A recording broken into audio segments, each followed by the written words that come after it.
In the Katra Hospital, I request him to please join us on the stage and have a token of appreciation which will be given by our Director Sir, Mr. Saurabh Tiwari.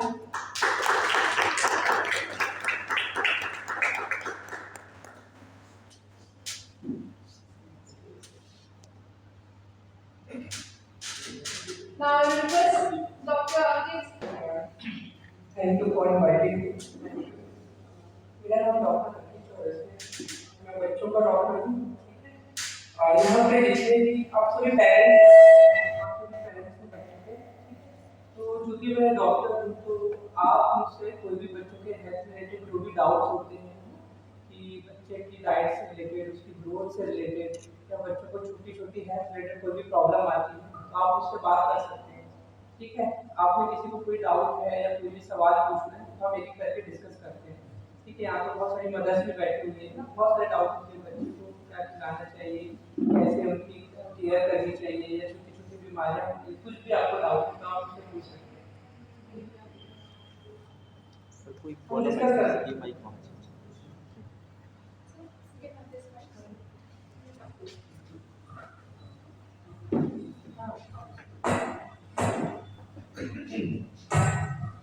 Good morning.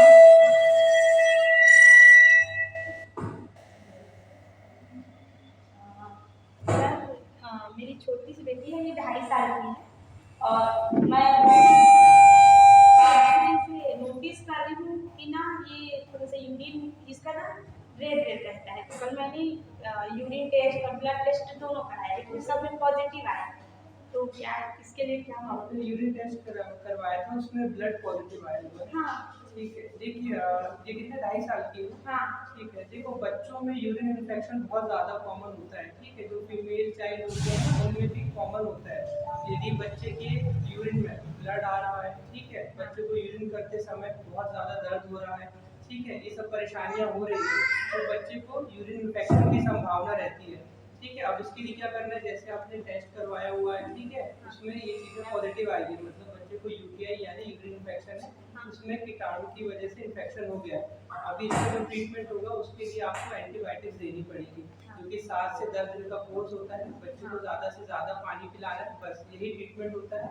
और इसके बाद बच्चे maximum बच्चे की लगभग 100% recovery rate है कि बच्चे ठीक हो जाते हैं, बहुत कॉमन है। यदि बच्चे को ज़्यादा दिक्कत हो रही है तो 5 साल से कम बच्चे के उम्र के बच्चे को यदि यूरिन इन्फेक्शन होता है तो आप एक सोनोग्राफी करवा कर भी देख सकते हैं कि और कोई अंदर से परेशानी तो नहीं है, बस इतना ही ट्रीटमेंट करना है। तो आई थिंक एंटीबायोटिक्स वगैरह इसकी चालू हो गई, ठीक है, सुबह शाम दे रहे होंगे एक सीरप। जैसे जो बच्चे की जो भी अंडर गारमेंट्स में जो भी चीज़ें होती हैं आप उनको अच्छे से धूप में सुखाकर अच्छे से प्रेस करके दें, उसमें नमी वगैरह नहीं होना चाहिए। ठीक है, और कई बार ऐसा होता है कि जो छोटे बच्चे होते हैं वो थोड़ा सा आदत बना लेते हैं। ठीक है, तो कई बार कोई भी चीज़ें नहीं होती, कोई बीमारी नहीं होती, बस बच्चे की थोड़ी आदत होती है तो उसको हमें समझाना होता है। ठीक है ना, वो बार बार उस जगह पर हाथ लगाते हैं। Hyper action activity means diet में क्या ऐसे ज़्यादा ले रहे हैं बच्चे कि वो इतने हाइपर एक्टिव हो रहे हैं और उनका टेंट्रम मतलब पेरेंट्स नहीं हैंडल कर पा रहे हैं। तो there any reason like 4 to 6 year it's a 4 to 6 year है। देखिए जैसे कि बच्चा बहुत ज़्यादा हाइपर एक्टिव है ना, तो दो चीज़ें हो सकती है। एक तो उसका एक नॉर्मल बिहेवियर भी होता है, कई बार थोड़ा बच्चों में बिहेवियर डिसऑर्डर जैसी चीज़ें होती है जिसमें कि बच्चे बहुत ही अटेंशन सीकिंग होता है ना, चीज़ों को तोड़ना फोड़ना और बहुत ज़्यादा उधम मचाना, ये सब चीज़ें होती है। ठीक है, तो आप इसके लिए दो चीज़ कर सकते हैं।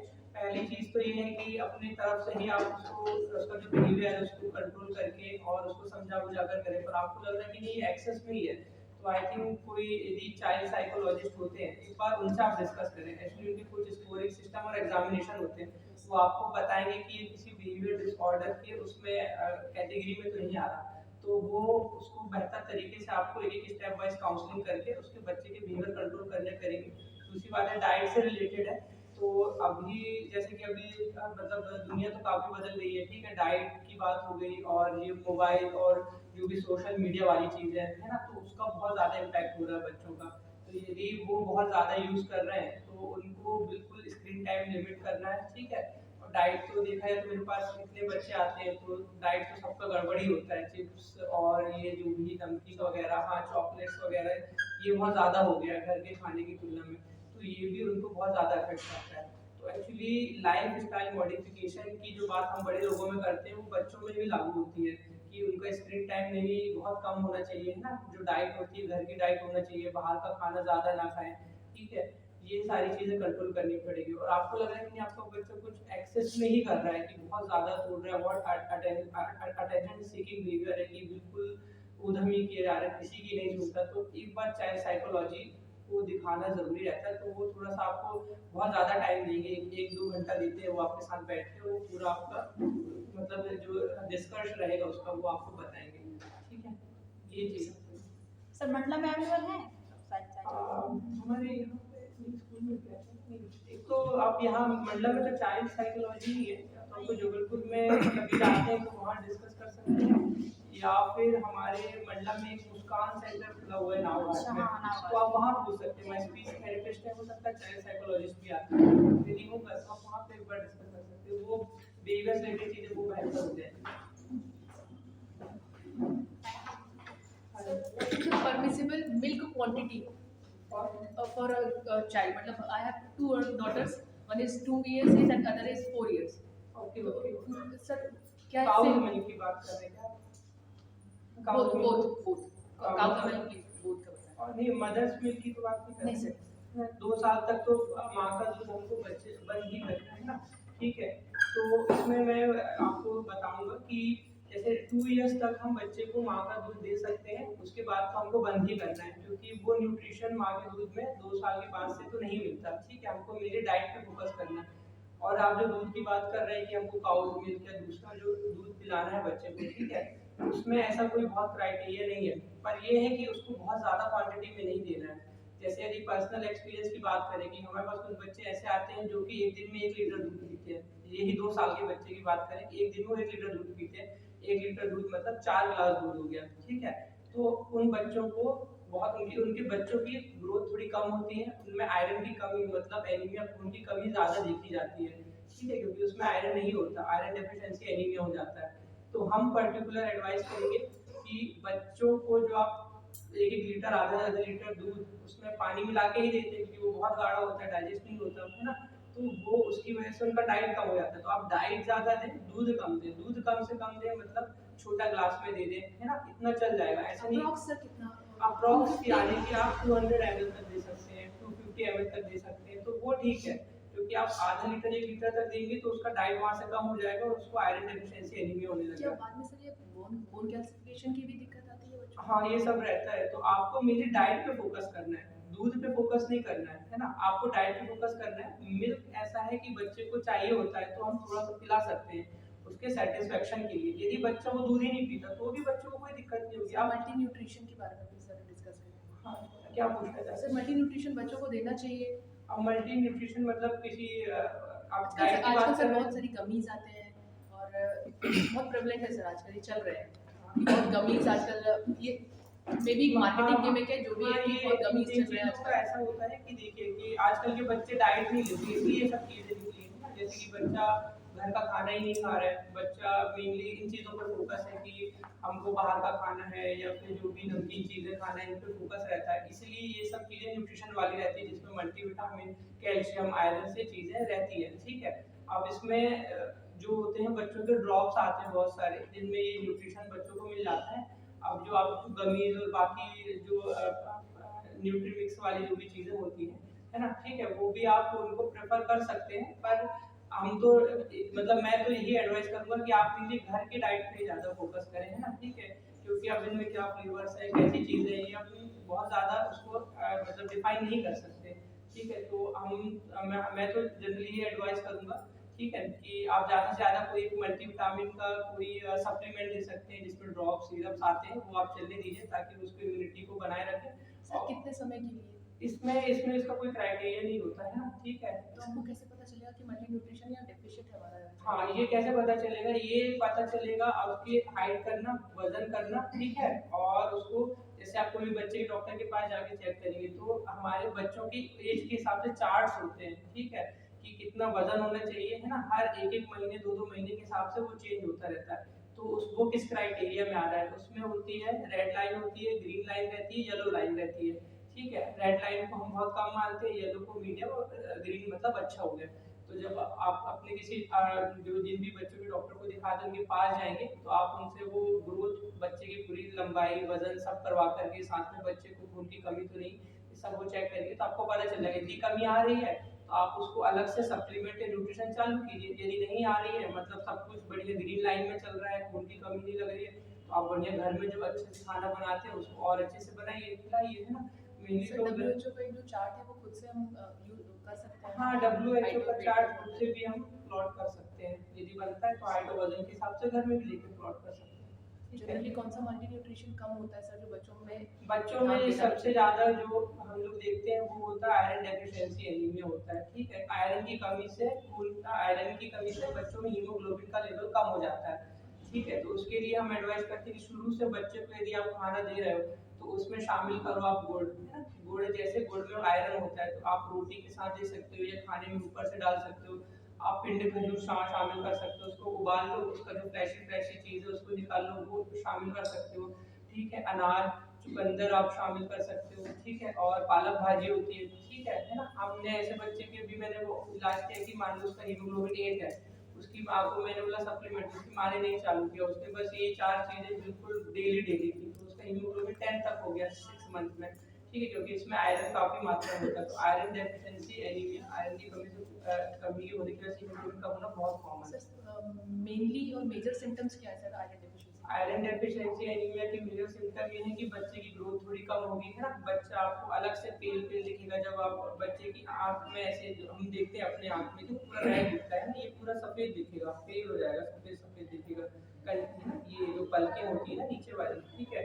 और दूसरी बात है, बच्चा बहुत चिड़चिड़ाएगा। हीमोग्लोबिन की कमी और आयरन कमी होने से बच्चा चिड़चिड़ा हो जाता है।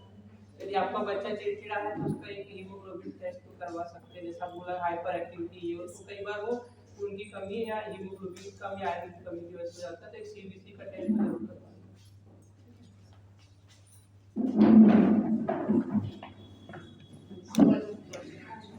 मेनली रोल बच्चों में डाइट पे ही है। आपको मेनली डाइट पे ही फोकस करना है। ठीक है, और बच्चे को फीड मिल्क चाहिए तो आप उसको अपने पर्सनल उसके हिसाब से दे सकते हैं थोड़ा बहुत। बाकी मेनली डाइट पे ही फोकस करनी है। जैसे काउंसिल करता हूँ कि यदि आपके बच्चे को दूध पीनी है तो आप खीर बना के दो, सेवइयाँ बना के दो, ये इसके साथ मिलके दो, तो उसको न्यूट्रिशन भी अच्छे से मिलेगा। अदर देन कि उसको एक आधा गिलास दूध दे दिया, आधा गिलास पानी डाल दिया, उसमें कुछ मिलाकर दे रहे हैं, तो वो ज़्यादा बेहतर चीज़ नहीं है। हमको डाइट पे फोकस करना है कि जितना ज़्यादा से ज़्यादा अच्छा उसको खिला सकें। ठीक है, कैसा स्किन चाटता है जैसे। अच्छा अपना ऐसे करके? हाँ। अच्छा अच्छा, ठीक है। कितना बड़ा बच्चा है? 4 साल। 4 साल का है, ठीक है। और जैसे दीवार वगैरह चाटता हाँ, दीवार है, भी चाटता मिट्टी है। वगैरह खा लेते हैं ना, ठीक है। इसको ना पाइका बोलते हैं बच्चों में, है ना। ये इसका जो कारण होता है, ठीक है, इसका कारण होता है बच्चे में कैल्शियम, जिंक, आयरन, इन सब की कमी होती है। ठीक है, और थोड़ा सा ये बिहेवियर की वजह से भी होता है। तो यदि आपका बच्चा बार बार ऐसा कर रहा है तो आपको कुछ ये सप्लीमेंट जैसे होते हैं, जैसे कुछ कब देना चाहिए। तो ये है कि जब ऐसी कोई दिक्कत है तो आप उसको जिंक कैल्शियम की कुछ दवाइयाँ आती है, अपने डॉक्टर से पूछ कर दो, है ना। उसको एल्बेंडाजोल जो क्रमी की दवाइयाँ होती है वो दो, ठीक है। और थोड़ा सा डेली डेली काउंसलिंग करना, उसको समझाना है कि ऐसा नहीं करना है, क्योंकि ये भी बिहेवियर डिसऑर्डर में आता है बच्चे में, कि उसका थोड़ा सा बिहेवियर में, क्योंकि उसके शरीर में उस चीज़ की कमी, उसको क्रेविंग होती है उन सब चीज़ों की, तो वो मिट्टी खाना, दीवार चाटना, पत्थर खा लेना, ठीक है। और हर चीज़ों को जो उन चीज़ों को नहीं खाया जाता उन चीज़ों को वो खाने की कोशिश करता है ना। तो ये सब कैल्शियम, आयरन, जिंक की कमी से होता है। तो कुछ महीने तक उनको ये सब थोड़ा सा दवाइयाँ दे करके, है ना, अपने डॉक्टर की सलाह से, और बच्चे को समझा के रखना, धीरे धीरे वो ठीक हो जाता है ना। ऐसा नहीं कि वो हमेशा चले, वो ठीक हो जाता रहता है। 2-3 बार वीडियो बनाइए और फिर आप डॉक्टर को वो वीडियो दिखाकर कंसल्ट करिए, तो फिर ज़्यादा अच्छे तरीके समझ में आएगा, क्योंकि उसके मल्टीपल कारण है ना। ठीक है, अब उसमें 2-3 मैं बता दूंगा भी तो फिर वो आपको डाउट क्रिएट हो जाएगा। तो आप बेहतर ये होगा कि आप उसका वीडियो बनाइए, है ना, फिर किसी डॉक्टर को दिखाइए कि ये ऐसा करता है, तो वो देखने के बाद ज़्यादा बेहतर तरीके से समझ आ पाएगा। और फिर उसके बाद आप उनसे डिस्कस करिए, ठीक है, यदि कोई दवाइयाँ करना है या कोई ट्रीटमेंट करना है। ठीक है। सर उसको एक और प्रॉब्लम सर, उसको ब्लड इन्फेक्शन बहुत ज़्यादा होता है, मतलब वो हर साल में 2 बार उसको एडमिट भी कराएं, लगभग 4-5 दिन एडमिट भी कराएं सर, ब्लड इन्फेक्शन इतना ज़्यादा।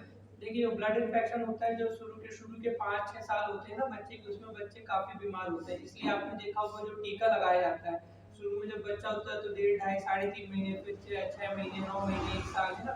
फिर धीरे से 2 साल में लगता है, फिर सीधे 5 साल में, फिर उसके बाद बन जाता है। तो सारे टीके 5 साल में इसलिए लगाए जाते हैं क्योंकि शुरू के 5 साल तक बच्चे की इम्यूनिटी बहुत कम होती है, बच्चे बार-बार बीमार पड़ते हैं, ठीक है?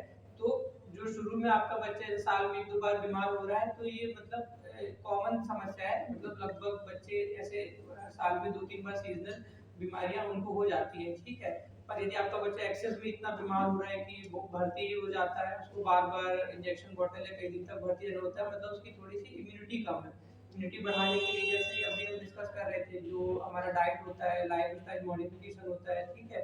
बच्चे का डाइट अच्छे से रखें, ठीक है ना? उसका ग्रोथ मॉनिटरिंग अच्छे से करवाएं, उसके कोई भी टीका जो वैक्सीन होता है, वो कोई भी वैक्सीन को छोड़ना नहीं, सारे वैक्सीन टाइम पे लगाएं, ठीक है? तो इससे उसकी इम्यूनिटी पावर बढ़ेगी और उसके जो बीमारियां हैं वो ना कम हो जाएगी। और जो इन्फेक्शन होता है ये वातावरण से ही लगता है, जैसे हम घूम रहे हैं, कुछ भी खाना खा रहे हैं, सब जगह से आसपास बैक्टीरिया कीटाणु होते हैं। यदि बच्चे की इम्यूनिटी पावर कम है तो वो बच्चे को तुरंत बीमार कर देंगे, पर बच्चे की मदर्स को भी बहुत बहुत थैंक यू बोलना चाहूँगा। मैंने आज पहली बार देखा कि हर एक माँ को अपने बच्चे के लिए बहुत कंसर्न रहता है।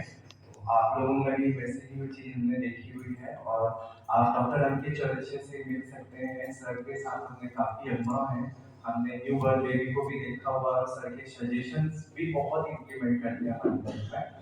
मैं आज सर के बारे में आपको बताना चाहता हूँ कि डॉक्टर अंकित सर जो है वो सिर्फ गवर्नमेंट हॉस्पिटल पे ही नहीं, हमारे मंडला जिले में जितने भी हॉस्पिटल है वहाँ पर अपनी सेवा देते हैं और हमेशा अपनी सेवा बहुत बेस्ट देते हैं। उनके फेस में हमेशा स्माइल रहती है, उनको देख के हमेशा जो हमारे यहाँ जो अटेंडर्स होते हैं, जो पेरेंट्स जो होते हैं वो देख के खुश हो जाते हैं, क्योंकि सर की जो सेवा बहुत सराहनीय है।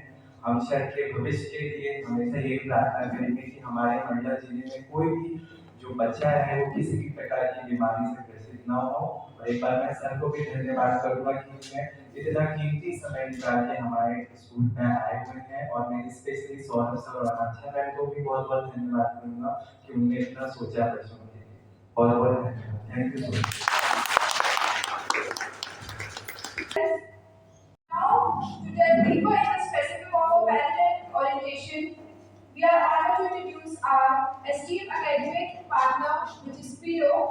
Credo is a learning, educational consultancy firm which provides innovative solutions in the parents and students' learning. Now, I invite Ms. Renu Sharma, academic head from Credo. She has experience of 5 years and she has traveled across the India and given the training to the schools which the Credo is affiliated. She has come all the way from Bangalore to address and share the insight values of the importance of parent orientation program. So I invite Ms. Renu Sharma to please join us on the stage. Invaluable insight and contribution, we request to have a token of appreciation.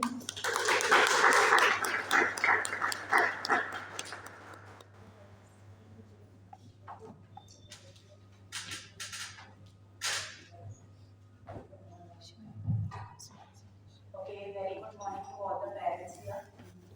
All of you can hear that? Yeah, so my name is Renu Sharma and I work as an academic head in Credo. तो आप लोगों को मतलब आप लोगों ने credo के बारे में कुछ सुना है, कोई जानकारी है क्रीडो को लेकर? No idea. Okay, so Credo basically is an organization which is 30 years old. Okay, and we work as academic partners with school. So we help them with the curriculum and through our support and services, we also help them to implement this curriculum. Okay, so Credo basically focuses on quality early years of education of a child. अब जो foundation course होता है बच्चों का, which is from 2 to 6 years, तो तो हम वैसा करिकुलम प्रोवाइड करते हैं जहाँ पे we can give quality education to children. Okay, so we have partnered with Orchid School, and I am here today because the school is performing extremely well, giving great learning outcomes of your children, and one of the best performing schools in MP. So we come here all the way to provide some teachers training and help the teachers to implement the curriculum even more effectively. Yeah. So हम जो curriculum देते हैं it is based on activity based learning. तो आप लोगों ने activity based learning के बारे में सुना होगा फ्रॉम द स्कूल. या तो हम क्या है मटेरियल्स प्रोवाइड करते हैं जहाँ बच्चे मटेरियल पे काम करके they learn on concepts. Okay, now from where has this activity based learning come? It has come from Montessori system of education. तो इंडिया में Montessori system of education आया था 20 साल पहले. ओके, तो पेरेंट्स मतलब बच्चों को जब मॉन्टेसरी स्कूल्स में डालने लगे तो लर्निंग आउटकम बहुत ब्यूटीफुल निकला था, क्योंकि बच्चे कॉन्सेप्ट्स बहुत अच्छे से लर्न करते थे, मटेरियल पे कॉन्सेप्ट्स लर्न करते थे, प्रैक्टिकल लाइफ स्किल्स पे कॉन्सेप्ट्स लर्न करते थे, तो बहुत लंबे समय तक याद रखते थे. ओके, तो लेकिन क्या हुआ कि after some years parents started realising that children are lagging behind in reading and writing skills. Okay, so we have got in a curriculum which is given equal importance to books as much as we give to activity based learning. हम book work भी उतना ही कराते हैं बच्चों का जितना हम materials पे इम्पोर्टेंस देते हैं. Yeah, so the teachers here are putting in great effort to bring a good learning outcome in all your children, and I really would like to acknowledge Saurabh sir and Akansha ma'am to give this kind of quality education to all your children. I request all of you to kindly give a round of applause to the management for giving us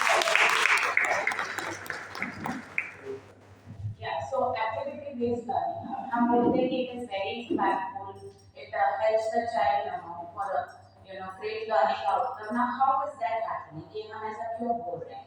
तो I have one question to all of you. Like आप लोग जो भी मतलब बचपन में जो चीजें सीखते हो, it could be maybe cycling है, swimming है, तो आज अगर मैं आपको बोलूँ तो will you be able to do that? आज अगर मैं आपको साइकिल करने बोलूँ या स्विमिंग करने बोलूँ तो आप कर पाओगे?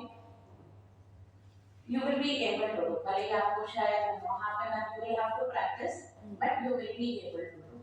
तो क्या होता है कि जब आप कोई भी चीज प्रैक्टिकली करते हो, जहाँ आप अपने हाथ पैर का इस्तेमाल करते हो, that gets retained in our long-term memory. हम सब में there is something called as muscle memory. तो मसल मेमोरी इतनी इम्पैक्टफुल होती है कि आप जो भी काम जहाँ पे क्रॉस मोटर स्किल्स यूज होते हैं तो that gets retained in our long term memory. बच्चा लंबे समय तक उस कॉन्सेप्ट को याद रखता है.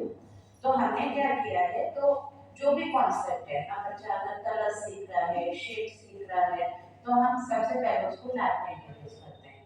सो we have lot of materials in lab जहाँ पे मतलब आपके बुक में जो भी कॉन्सेप्ट दिए गए 90% ऑफ द कॉन्सेप्ट्स के मटेरियल्स हैं हमारे पास में, जहाँ हम फर्स्ट इंट्रोडक्शन कॉन्सेप्ट का करते हैं थ्रू मटेरियल्स. फिर वही कॉन्सेप्ट टीचर्स बोर्ड पे थ्रू बोर्ड एक्टिविटीज से board. Okay, and after that by the time the child is coming to books, जब तक बच्चा बुक्स पे आता है तब तक 80% क्लैरिटी बच्चे को कॉन्सेप्ट की आ चुकी रहती है. Okay, so that is how the learning is becoming impactful, and then the same concept is given to child in practice book as homework. तो इस प्रोसेस में जो बच्चा सीखता है तो बच्चे को काफी क्लैरिटी आती है कॉन्सेप्ट. ओके, एंड हमारा मेन फोकस क्या है, teachers here are working towards making the child independent and responsible. Okay, जब हम लैब भी कंडक्ट करते हैं तो बच्चों को सिखाया जाता है कि मैथ खुद से लेना, अनरोल करना, फिर मटेरियल जिस जगह से लिए हो तो टीचर इनवाइट करती है बच्चे को, बच्चा मटेरियल लेकर आता है, बैटरी मटेरियल पे काम करता है, फिर हम उसको सिखाते हैं कि एक्टिविटी बाइंड अप करो. तो जो मटेरियल लिए हो they have to rearrange that, put it back in the shelf, roll the mat, put it back in the stand. So it is somewhere making the child very independent and responsible. तो इस तरह के developmental skills आप देखोगे बच्चों में जब वो लैब में काम करते हैं. अपार्ट फ्रॉम दैट जो बोर्ड एक्टिविटीज हम कंडक्ट करते हैं, अब रीजन क्या है, why are we conducting board activities? तो क्या होता है, बच्चे के लिए एक रिकॉल एक्टिविटी है, So when the teacher is taking the same concept on the board, अगर लैब में हमने बेसिक शेप सीखा है जैसे ट्रायंगल है, सर्कल है, स्क्वायर है, तो वही कॉन्सेप्ट फिर हम बोर्ड पे लिखे जाते हैं। तो बच्चे के लिए रिकॉल एक्टिविटी है कि रिमेंबर्स कि हमने यही कॉन्सेप्ट लैब में भी किया था। Okay, so he is recording that and plus बच्चों का कॉन्फिडेंस बिल्डअप होता है because they come to the board and give the answers where he is being appreciated by teachers and students. तो बच्चों में कॉन्फिडेंस बिल्डअप होता है, class engage करने का एक तरीका है। तो इसी तरह से हम बच्चों की लर्निंग करवाते हैं, concrete to abstract learning. Concrete learning जो लैब में होता है, अब्स्ट्रैक्ट लर्निंग जो क्लासरूम में होता है, जो क्लासरूम में board activity. Now I have one question for all of you. You as parents, आपकी क्या एक्सपेक्टेशन है your child is learning? Okay, तो like can you mention few कि मतलब आप बच्चे को जब स्कूल भेजते हो तो what is it that you are expecting your child to learn? मतलब जो दिमाग में था कि बच्चे को ये सीखना चाहिए, ये नहीं सीखना चाहिए, वो फुलफिल हो रहे हैं, तो कोई इशू नहीं है। कोई इशू नहीं है। ओके मैम, आपका your child is in LKG? Yes ma'am, LKG and first. LKG and first standard. तो आपने बाकी स्कूल के भी एलकेजी के बच्चों को देखा होगा। Yes what is the difference? Ma'am, जो यहाँ सिखाया जा रहा है, जैसे और स्कूल में ये होता है कि आपको सिर्फ रटवाना है बच्चों को, करेक्ट है ना, उनकी जो कॉन्सेप्ट है वो क्लियर नहीं हो रहे हैं, उनकी जो डाउट है वो क्लियर नहीं करते हैं, मतलब और जो अदर स्कूल हैं। और यहाँ पर ये हो रहा है कि पहले उनकी जो मतलब जो डाउट है पहले वो क्लियर कर रहे हैं। ओके और उनको लर्न मतलब हमें खूब मेहनत नहीं करनी पड़ती बच्चों पे, ओके या कि मतलब खूब टेंशन नहीं है कि मैं आपको बच्चों को याद करवाना है या जो है, वो ऑलरेडी स्कूल में सब कॉन्सेप्ट उनके क्लियर हो जाते हैं, डाउट भी क्लियर हो जाते हैं। आप सिर्फ उनको एक बार रिवीजन करवा दीजिए घर में, ओके तो नो डाउट। या thank you ma'am, thank you so much for your feedback. या एनीबॉडी एल्स? पहले ना मेरी बेटी यहाँ आने से पहले मतलब बात इतना नहीं मानती थी, बड़ों का बात मानती थी। अब यहाँ जब से आ रही है ना, बड़ों का कहना भी मानती है। बेटा ये चीज़ नहीं करना है, ये गलत है, तो ये वो नहीं करती है, मतलब कहना बहुत अच्छे से मानती है। ओके हाँ, ये ये है, बिहेवियर बहुत चेंज हुआ है उसका। Okay that's very nice. उसके अलावा करिकुलम वाइज मतलब लर्निंग के हिसाब से लर्निंग तो बहुत अच्छी है, मतलब वो खुद से जोड़ लेती है, सीख बढ़िया, मतलब पढ़ाई बहुत अच्छे से कर रही है। ओके हाँ, मैं दूसरे स्कूल के और बच्चे के साथ खेलती है ना, जैसे उससे अगर वो चीज़ पूछूं तो वो जवाब नहीं दे पाती, लेकिन ये बहुत अच्छे से जवाब देती है। अगर वही क्वेश्चन उससे करूँ और वही क्वेश्चन इससे करूँ, ओके हाँ, ओके मतलब जवाब अच्छे से देती है। मैं मेरी बेटी की जब मैं यहाँ पे एडमिशन करवाई थी उस समय उसका नेचर एकदम शांत था, किसी के साथ बैठने की नहीं होती थी। लेकिन जब से स्कूल आना चालू की तो फिर वो सबके साथ में बैठना, और कोई अगर उसको टच कर देता था तो एकदम दूर हो जाती थी। फिर यहाँ पे मैडम लोगों के कारण से वो अच्छे से सब कुछ सीख गई मैं, और कॉन्फिडेंस लेवल भी उसका बहुत बढ़ गया है। और यहाँ तक कि वो होमवर्क भी क्लास में ही करके आ जाती है। Very nice, wonderful. और उसकी कॉन्सेप्ट सब क्लियर है मैम, मुझे कुछ कराने की जरूरत नहीं पड़ती है, खुद कर लेती है।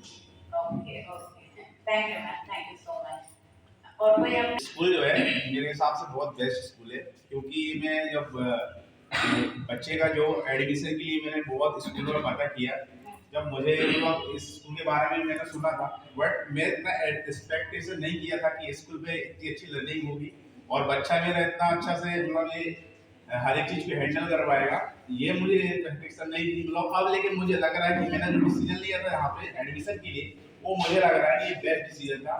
दिस इज बेस्ट स्कूल, बहुत ही अच्छा स्कूल है मैम, और यहाँ पे हर एक चीज़ जो है प्रैक्टिकली और अच्छे से बच्चों को जो है समझाया जाता है हर एक चीज़ के लिए, वो मेरे को बहुत अच्छा लगा है। Thank you sir, thank you so much. Expectation रहता है वो बच्चों को पढ़ाई के लिए बर्डन उन्हें जॉय के साथ में एंजॉय करें और सोसाइटी में उसको इम्प्लीमेंट कर सके, तो ये भी स्कूल के माध्यम से मिलना चाहिए बच्चों को। बस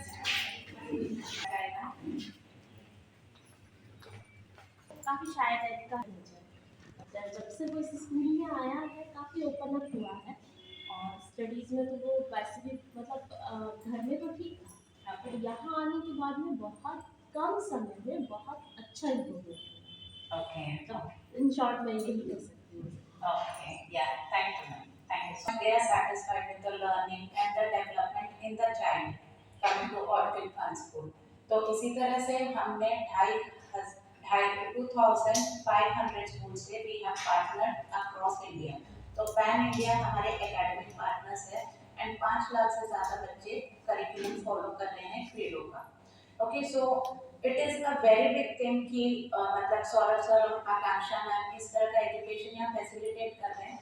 तो आपके बच्चे जो क्रीडो का करिकुलम पढ़ के निकलेंगे तो ऑल ओवर इंडिया में किसी भी बड़े स्कूल का एंट्रेंस एग्जाम देना डिफिकल्ट नहीं रहेगा उनको फर्स्ट स्टैंडर्ड।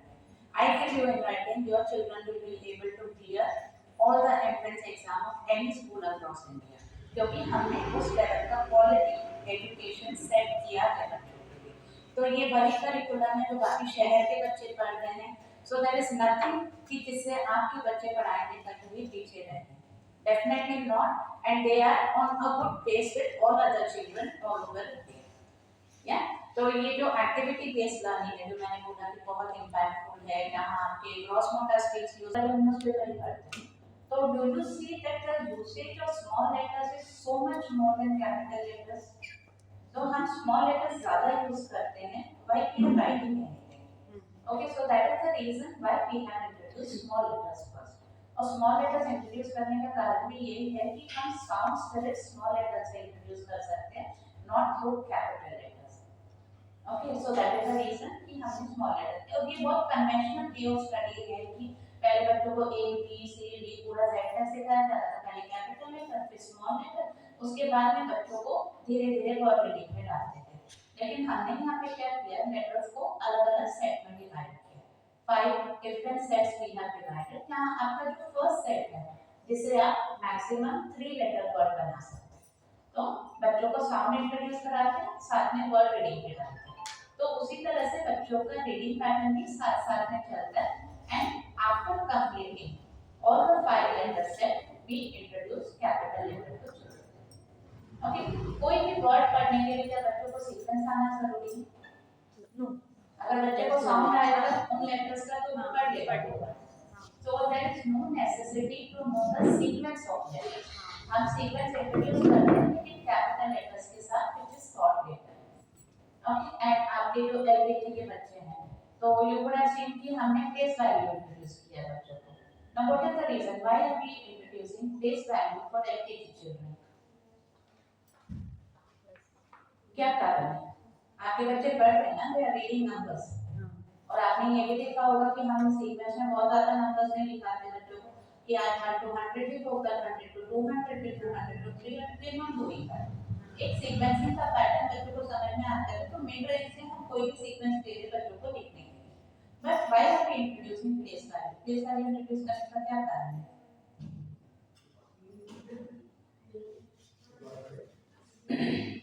अच्छा, the purpose of introducing sequence, आज हम बच्चों को 101, 102, 150 सिखाते हैं, उनको पढ़ने इतना सारा लिख कर आओ तो कल एक पेज और मिलेगा ताकि हमको 1000 तक कवर करना है पूरे साल में। लेकिन क्या होता है जब आप प्लेस वैल्यू इंट्रोड्यूस करते हो तो बच्चे ऑटोमेटिकली नंबर रीड करना शुरू कर देते हैं। तो 2 digit से 3 digit, 3 digit to 4 digit, and you will realize your LKG children will be able to read numbers up to 3 digit। अगर वो 225 पढ़ पा रहा है तो वो 998 भी पढ़ पाएगा। उसके लिए आपको इतना सारा बच्चों को लिखाने की जरूरत नहीं है। It is not required। देखो एक टाइम पे बच्चों को इस तरह से पढ़ाया जाता था कि जब तक तो एक चीज को 20 बार नहीं लिखे, कुछ पेरेंट्स को लगता है कि ये बच्चे के दिमाग में नहीं जाएगा। So it is not like that anymore। अगर हम एक लॉजिकल अप्रोच दें to the concept, it is more easy for a child to study। जो जिस तरह से हम पढ़ते थे 20 साल पहले, आज की जनरेशन वैसे नहीं पढ़ती है। They are lot more smarter, they are lot more logical। Okay, so approach भी हमारा लॉजिकल होना जरूरी है। Okay, now numbers and words। अब क्या होता है LKG में हम नंबर नेम्स इंट्रोड्यूस करते हैं। अब नंबर नेम्स इंट्रोड्यूस करते हैं तो पहले हम कैसे सीखते थे? ON1 TWO to 10 to 1 to 10 लिखा, फिर 11 to 20 लिखा, फिर 21 to 30, ऐसे करके हम बच्चों को 100 तक लिखवाते थे। बट अब हम क्या करते हैं? 1 to 10 नंबर नेम सिखाते हैं, 11 to 20 सिखाते हैं, फिर बच्चों को 10, 20, 30, 40, 100 तक सिखाते हैं। अब ये कॉम्बिनेशन से बच्चा कोई भी नंबर नेम लिख देगा from 1 to 100। Okay, so the approach is changing, the approach to concepts are changing, the way children are learning is lot more logical today. Okay, आप अगर आप environmental studies check करोगे तो we have introduced lot of things to children. अब यहाँ पे क्या है, कुछ parents इस तरह के feedback से भी आते हैं कि बच्चों को मतलब इतने बड़े-बड़े spellings बच्चे कहाँ पढ़ते हैं, कैसे पढ़ते हैं। आप एक बार हमारे English के books open करके देखो। We are nowhere asking children to learn spellings. हम कहीं भी आपको नहीं बोल रहे हैं कि उनको spellings का रट्टा करवाओ। हम खाली आपको अलग-अलग categories of words we have given, like your blanks, your phonograms, your homophones. So we are only enabling the child to read different categories of words. अगर assessment papers भी आप open करके देखोगे, in assessment paper also the child is nowhere remembering spellings. He is choosing from the right answer. या तो tick mark के activity रहती है, या मैचिंग की एक्टिविटी रहती है, या फिर सर्कल करने की एक्टिविटी रहती है, choose from the given options. तो इसी तरह के एक्सरसाइजेस रहते हैं असेसमेंट में भी, where we are not burning the child to read spellings, we are enabling the child to read the word. और आपको भी यही करना है, खाली बच्चों को वर्ड रीडिंग की प्रैक्टिस कराना है। बुक की फर्स्ट पेज से लास्ट पेज तक देख लो, we are only giving list of words, अलग-अलग combination of letters, how to read them. So we are enabling the child to do that. Okay, apart from this, your sensorial. Sensorial is a new subject. आपको sensorial के बारे में सुन के ऐसे नहीं लगा कि ये कौन सा सब्जेक्ट है, किसी स्कूल में नहीं पढ़ाया जाता है। तो आपकी क्या अंडरस्टैंडिंग है sensorial को लेकर? तो जो कॉन्सेप्ट हम sensorial में सिखाते हैं, that is for the better development of sense organs of the child. देखो sense organs तो ऐसे भी डेवलप होंगे बच्चों में, तो नेचुरल प्रोसेस है। लेकिन क्या होता है, जिस तरह से आप अपने organs को यूज करते हो, that is how they function. If you are using your brain actively, it will work actively. If you are not using your brain properly, it will work slowly. So likewise, तो जो हमारे sense organs हैं, अगर आप देखोगे तो हमारे पास lab में मटेरियल्स हैं जहाँ पे बच्चा मतलब सरफेस को टच करके समझता है कि this is a rough surface and this is a smooth surface. आज अगर हमको ये क्लासरूम में सिखाना है तो हम कैसे सिखाएंगे बच्चों? क्लास में जो भी मतलब हमारे पास में एनवायरनमेंट में जो भी चीजें अवेलेबल है उसके थ्रू सिखाएंगे, but here we are teaching them in the lab. बच्चों को लॉन्ग और शॉर्ट का कॉन्सेप्ट हम ड्राइंग से सिखा देंगे पूरा एक्टिविटी, लेकिन यहाँ प्रैक्टिकल बच्चा मटेरियल पे काम करके समझता है कि ये लॉन्ग होता है, ये शॉर्ट होता है, ये थिक होता है, ये थिन होता है। So these are the kind of concepts जो बच्चा प्रैक्टिकली मटेरियल पे काम करके उनको सीखता है, तो उसकी अंडरस्टैंडिंग डेफिनेटली बहुत अच्छी डेवलप होगी compare to what happens directly with books. Okay, environment, आपकी जो एनवायरमेंटल स्टडीज है, your EVS, so EVS also we have got topics like जहाँ का सोलर सिस्टम है, life cycle of butterfly, parts of animals हैं, अलग-अलग तरह के एनिमल्स का भी है, parts of animals that is being taught to children. उसके अलावा भी बहुत से हमारे पास में environmental studies के materials हैं जहाँ बच्चा land form सीखता है, ocean सीखता है, continent सीखता है। अब यहाँ पे क्या है, हम बच्चों को spellings नहीं सिखा रहे हैं, यहाँ हम बच्चों को concepts से introduce करके खाली base set कर रहे हैं, ताकि आगे जो बच्चे की इस concept पे आगे पढ़ाई होती है in higher classes, जब first standard, second standard में जाता है, तो the child will have very good clarity क्योंकि बेस ऑलरेडी उस कॉन्सेप्ट का सेट हो चुका है। ओके, तो हम खाली इंट्रोड्यूस कर रहे हैं, हम कहीं भी इन डेप्थ किसी टॉपिक पे नहीं जाते। आज अगर हम सोलर सिस्टम इंट्रोड्यूस करें तो we are only introducing name of sun and 8 planets. Okay, now apart from that हम किसी भी प्लैनेट का इन डेप्थ कोई डिटेल इंफॉर्मेशन नहीं दे रहे बच्चों को, we are only introducing.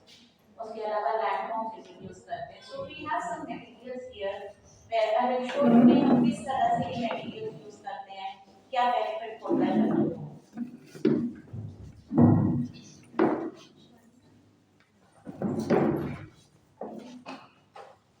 Okay, ये जो मटेरियल है, am I audible? Yes. Okay, ये जो मटेरियल है, we call it pattern mix। अभी क्या है, हम इंट्रोड्यूस करते हैं आपके प्ले ग्रुप के बच्चों को, आपके जो नर्सरी के बच्चे हैं जो राइटिंग स्किल्स जिनका डेवलप हो रहा है, तो ये जो नॉब है हम बच्चों को बोलते हैं उनके 3 फिंगर से इस नॉब को पकड़ के इस नॉब को मूव करना है from one end to another.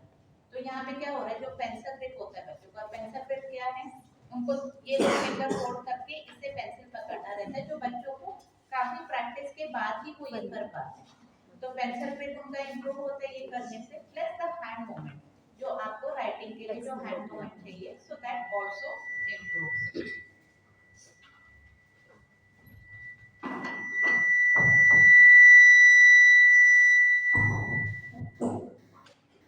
Yeah, this is pair the colors, जिससे हम बच्चों को कलर्स इंट्रोड्यूस करते हैं क्लास में।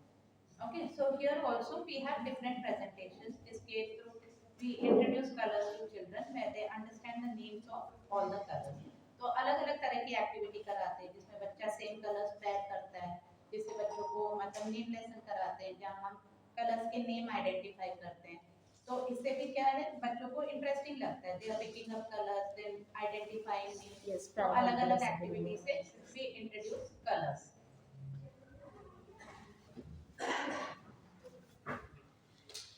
ओके, ये जो आपका मटेरियल है सर्कल सॉर्टर, ओके, तो ये जो मटेरियल है अब आप देख रहे हो इसमें अलग-अलग साइज के सर्कल्स हैं। Okay, so here we introduce concept of big and small to children. Okay, तो बच्चा समझता है कि यू नो बिग हम किसको बोलते हैं एंड स्मॉल किसको बोलते हैं।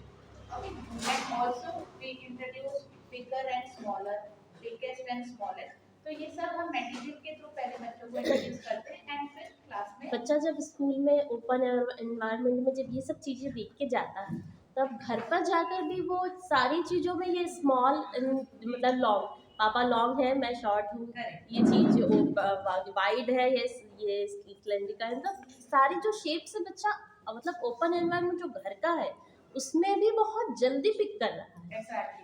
ये सब आप जैसे आपने अभी बताया सोलर सिस्टम के बारे में, यहाँ से उसने पढ़ के गया होगा सोलर सिस्टम जो उसकी ईवीएस बुक में है। घर पर जाकर उसने मेरे साथ बैठ के वो पूरा सोलर सिस्टम बनाया। इवन मैंने उससे बिल्कुल भी गाइड नहीं किया कि कहाँ कौन सी चीज़ लगनी, सन कहाँ आएगा या सर्कल कैसे बनाना, जो 8 हमारे जो प्लैनेट्स होंगे वो सब कुछ उसने खुद से किया। वो 5 ईयर ओल्ड भी नहीं है और वो इतना कुछ कर लिया। तो ये स्टडी का इम्पैक्ट देखने को हमको घर में मिल रहा है ये सब चीज़ों का। Thank you so much. Okay, so आपने जो सोलर सिस्टम के बारे में बताया, we have a model here. Okay, तो ये आपका सोलर सिस्टम का मॉडल है जहाँ हम बच्चों को इंट्रोड्यूस करते हैं कि this is sun and these are 8 planets. तो खाली एक introduction to give them an understanding कि सोलर सिस्टम क्या है, किस तरह से प्लैनेट सन के अराउंड रोटेट होते हैं, जो हम प्रैक्टिकली बच्चों के हाथ से करवाते हैं।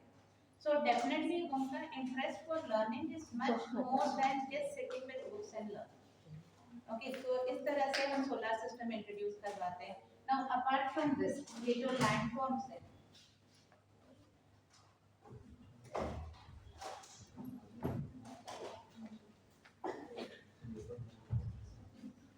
okay, तो इससे हम बच्चों को landform सिखाते हैं, जहाँ पे आप ये देख रहे हो, this is an elevated object।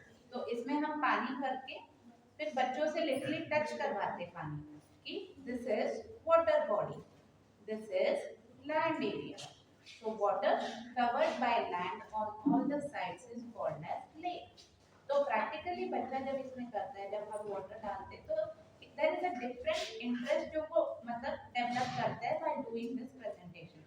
And obviously वो concept है ना बहुत अच्छे से बच्चे के mind में retain होता है। Okay, so this is how you know the practical learning gets lot more impactful for children.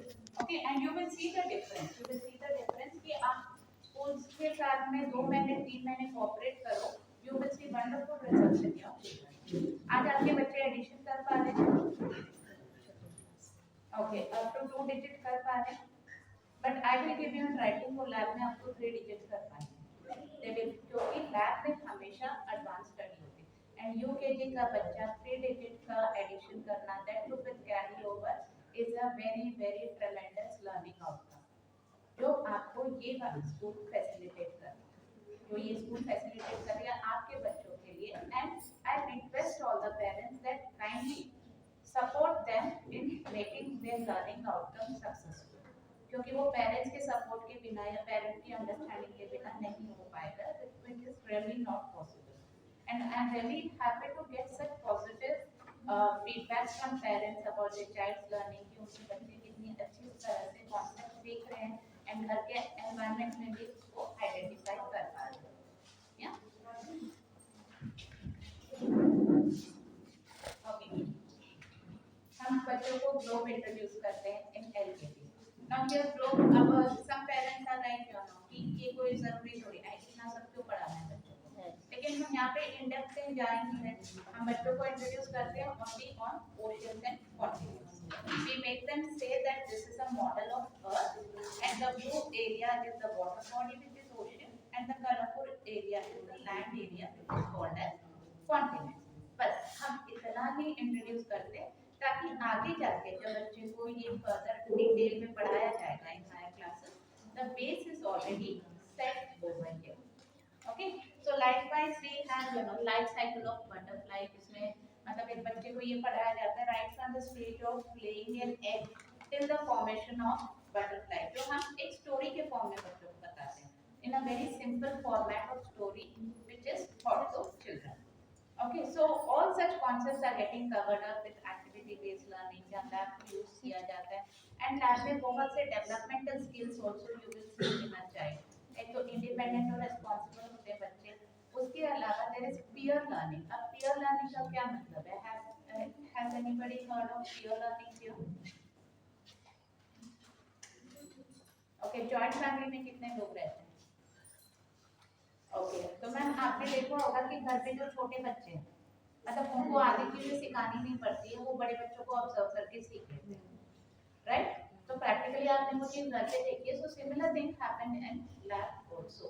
There are lot of things which the child is learning through observation. Okay, so there is clear learning that is happening. बच्चों के fine motor skills develop होते हैं. Fine motor skills जो finger movements होते हैं उनके पकड़ने का एंड जो इनिशियली डेवलप हो रहा है नर्सरी के बच्चों में, प्ले ग्रुप के बच्चों में धीरे धीरे डेवलप हो रहा है. तो ये सब चीज़ों का एक अच्छा डेवलपमेंट होता है when the child is working in the lab.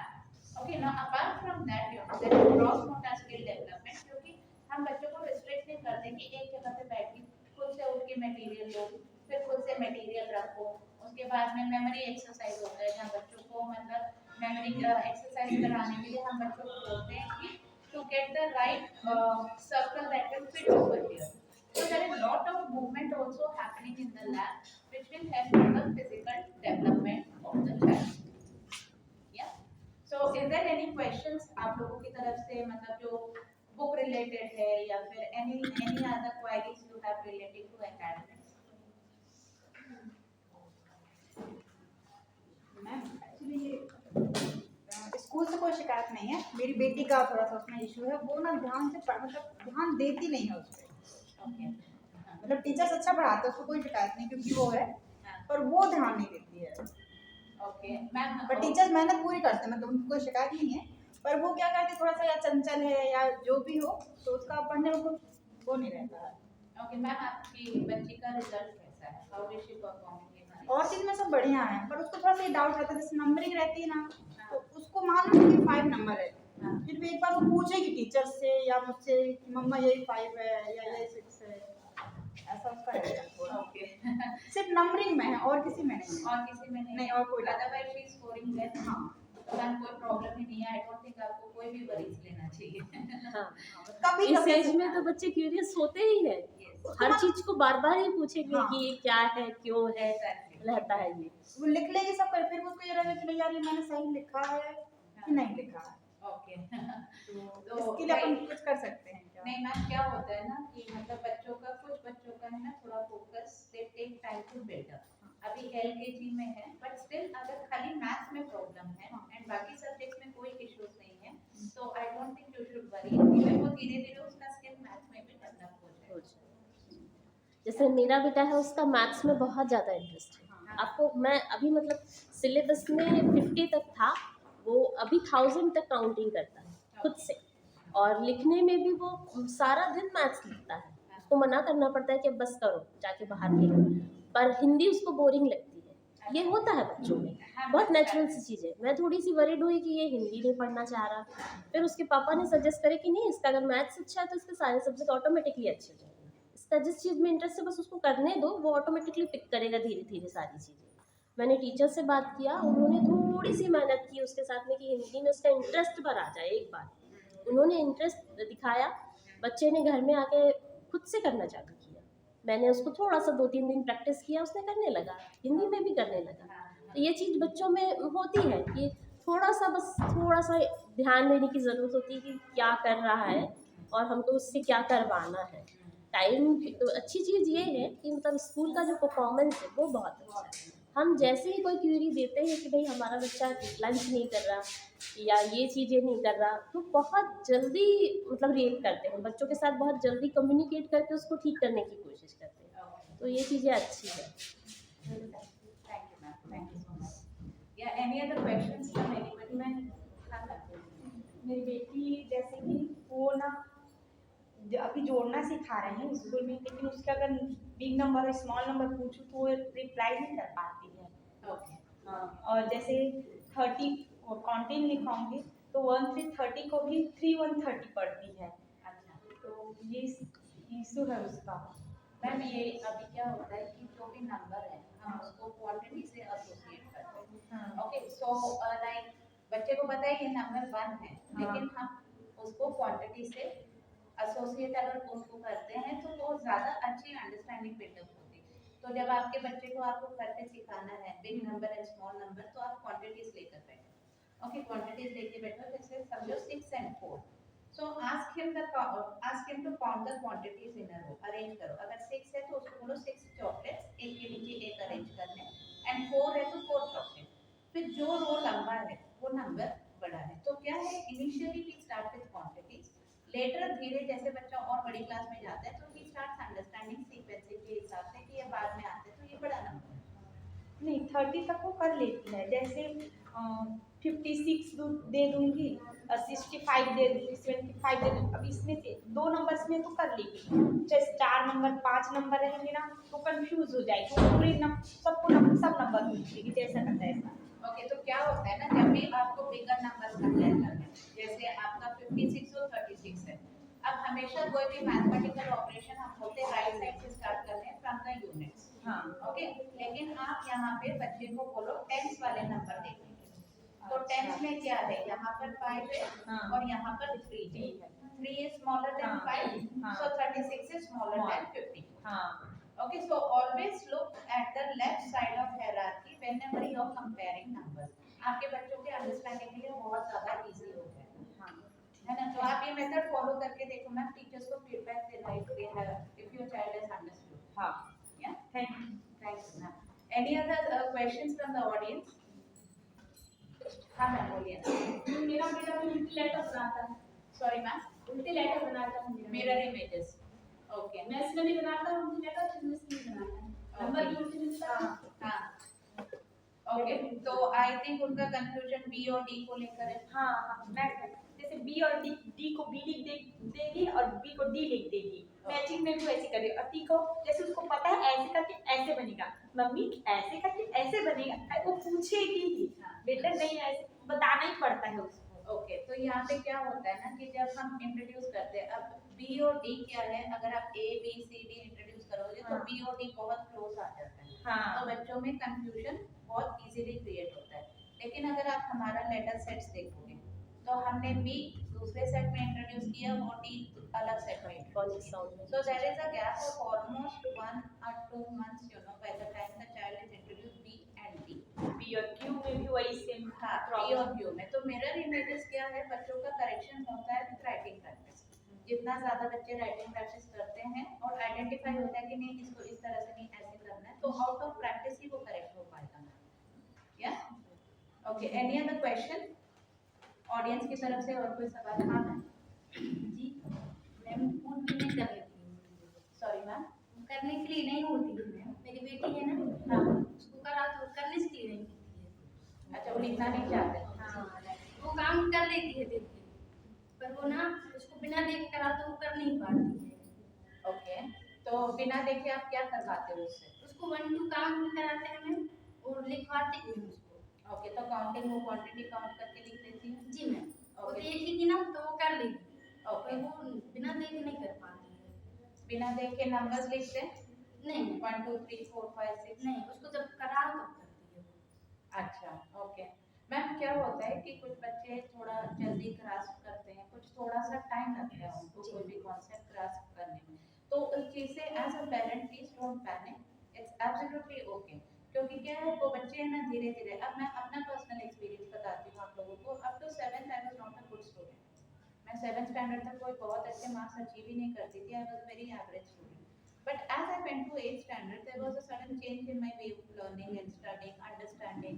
So, like even teachers were thinking कि ये अचानक मतलब क्या डेवलपमेंट हुआ होता है, एंड नॉट ओनली मी, ये मैं बहुत से लोगों से सुनी हूँ। तो there is an change, gradual changes that happen in every student.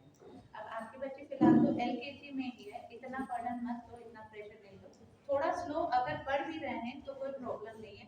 At the end of it अगर वो कॉन्सेप्ट समझ रही है, धीरे धीरे पिकअप कर रही है, तो there is nothing to worry, absolutely nothing to worry, है ना? या any other question?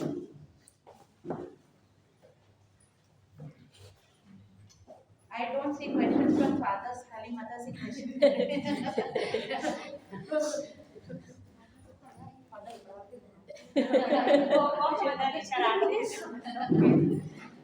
Any questions from this side?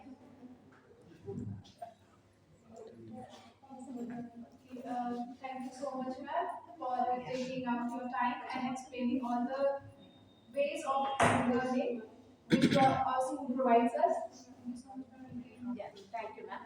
So before going from here, I would really request all of you to kindly acknowledge the Orchid team for helping your students with such great learning outcome, and kindly acknowledge all the teachers who are working very hard to give good education to all your children. Personally, I have seen the teachers here who have a great interest in the child's learning and वो मेहनत कर रहे हैं, आपके बच्चों के पीछे बहुत ज़्यादा मेहनत कर रहे हैं ताकि वो बहुत अच्छे से लर्न कर पाए. So kindly please acknowledge them with your claps, and even I would really like to congratulate the management also for a very very happy feedback what I hear from all the parents out here. Yeah, thank you. Thank you. Now I will hand over the mic to Megha ma'am. Please continue.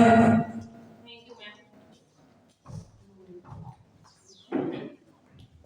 Thank you ma'am.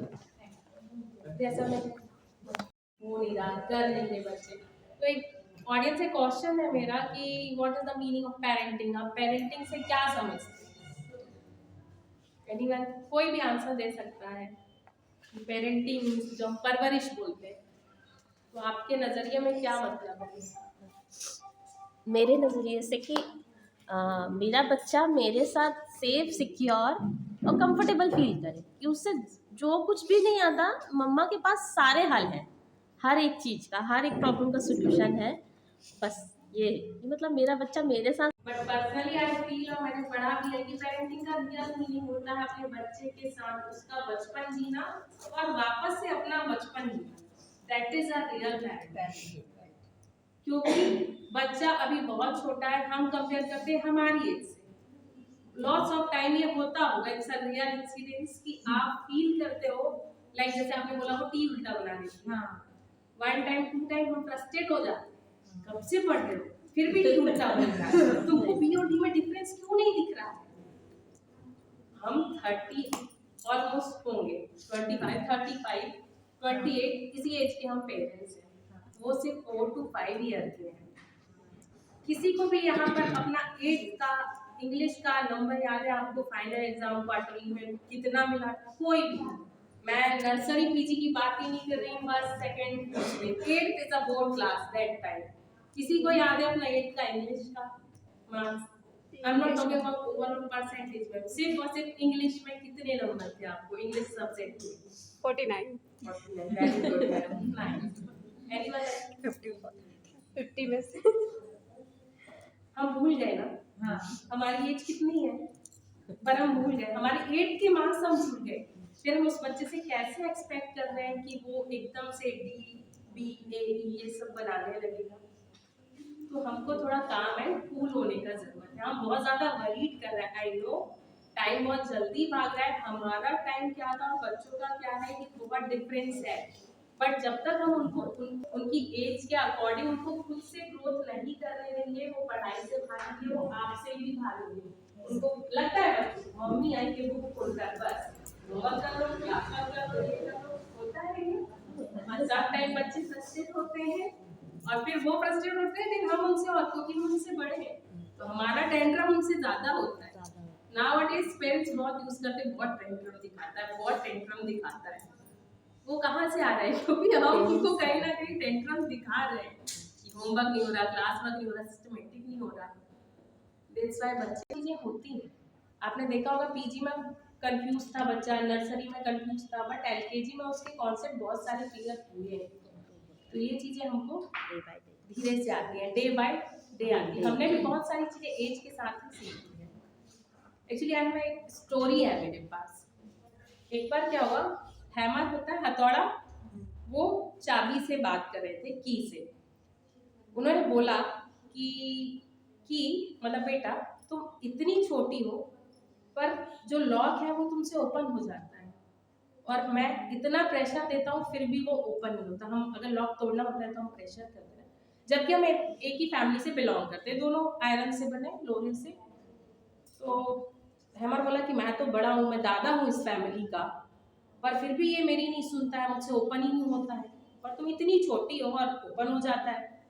तो की बोलती है उनसे कि दादाजी I know मैं बहुत छोटी हूँ, पर मैं ना लॉक के दिल में जाती हूँ।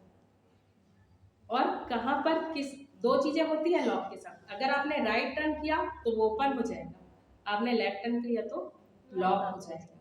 तो की बोलती है कि मैं उनके दिल में जाती हूँ, उनके हार्ट में जाती हूँ, उनसे कनेक्ट होती हूँ और राइट जगह पर टर्न होती हूँ। दैट्स व्हाई वो मुझसे ओपन हो जाते हैं। और हैमर आप ऊपर से प्रेशर देते रहते हो होता है ना, आप प्रेशर दे रहे हो, सम टाइम अपना शेप चेंज कर लेता है बट ओपन नहीं होता है, क्योंकि आप उसको वो कंफर्ट नहीं दे रहे हैं। की के साथ भी दो चीजें, अगर आप उनके हार्ट में एंटर किया, बच्चे भी जस्ट लाइक लॉक होते हैं, आप अगर उनके हार्ट में जाते हैं और राइट टर्न करते हैं तो वो आपके साथ ओपन होंगे, छोटी बड़ी हर चीज शेयर करेंगे। और जब तक बच्चा शेयर नहीं करेगा आप उसका ग्रोथ नहीं कर सकते। बट अगर आप उनके हार्ट में टर्न करके लेफ्ट कर देते हो, लेफ्ट लाइक आप अच्छे बच्चे नहीं हो, आप मुझसे प्यार नहीं करते, मैं अच्छी मम्मा नहीं हूँ क्या, उनका बच्चा देखो कितना अच्छा कर रहा है, आपकी क्लास में देखो कितना अच्छा कर रहा है, वो धीरे धीरे ना लॉक हो जाएगा और एक टाइम पे वो की फंस जाएगा, फिर आप भी उसके हार्ट में फंसे रहोगे और वो भी फंसा रहेगा बट ओपन नहीं होगा।